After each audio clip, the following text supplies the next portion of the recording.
వరదలతో అల్లాడుతున్న ఏపీకి విశాఖ తుఫాన్ హెచ్చరికల కేంద్రం మరో పిడుగులాంటి వార్తను అందించింది.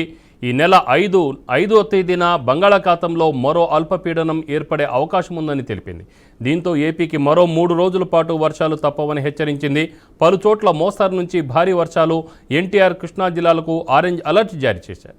ఇక కాకినాడ, తూర్పుగోదావరి, కోనసీమ, యానం, ఏలూరు, గుంటూరు, బాపట్ల జిల్లాలకు యెల్లో అలర్ట్ జారీ చేసింది.